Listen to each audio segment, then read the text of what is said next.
Hey all, I was recently asked to teach a class for a friend who's running this leadership school, and I enjoy doing that, I always do. But one of the topics that we talked about, and one that resonated with me, and I thought would be a good reminder for every one of us, is the topic of stewardship. There are some principles when it comes to stewardship that I think are very easy to lose over time, and we need to be reminded of them.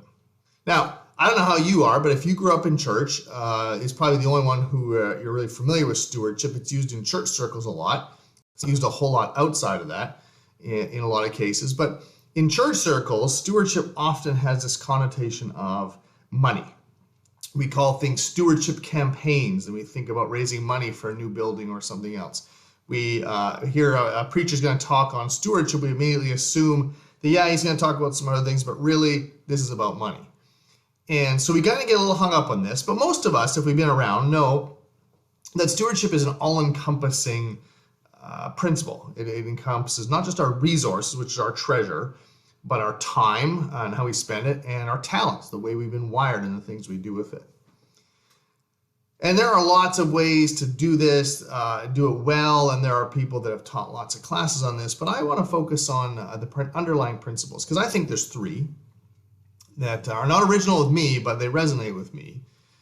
And the first principle is simply this, is that we don't own what we steward. In other words, when you steward something for another person, they own it. We don't own it, they do. And so we don't actually have the luxury to do anything we want with it. The idea of stewardship is someone giving us something to manage, to steward, to watch over, and so we don't own it. And there's something different when we have something that we're stewarding, and we don't treat it quite the same way as we would if it was totally ours. We're not quite as selfish with it or indulgent with it.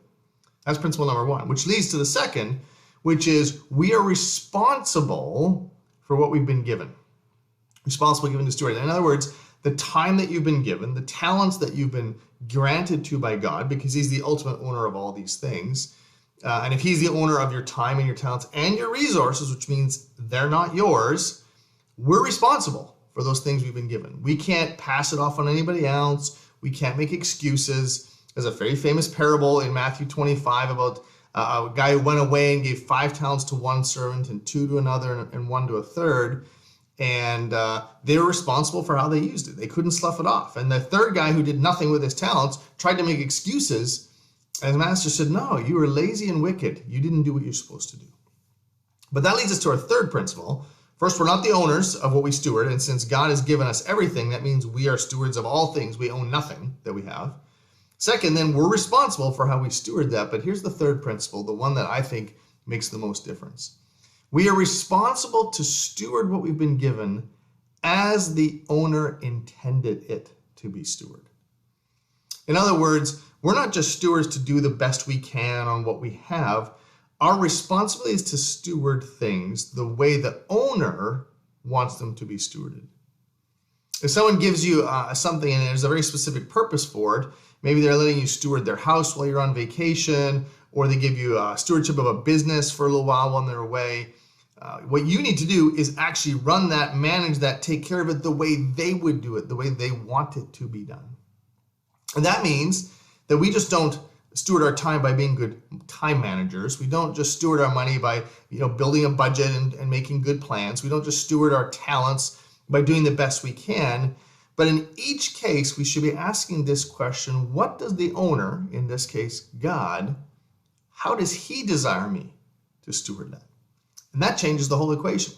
Because now when we look at our time, we think, well, I'm a good time manager, but how does God want me to use today? If it's our talents, we know what we are good at, but we can ask, well, how does God want me to use those talents today? And if it's our stuff and our money, we can have plans and budgets and everything else. But the question really is, how does God want me to use this? Because it's His, and what does He intend for it?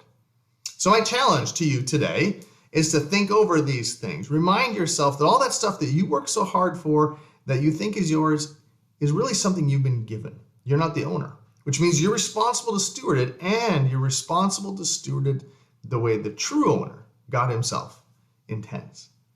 I would wonder what difference that might make in our day-to-day life. Till next time.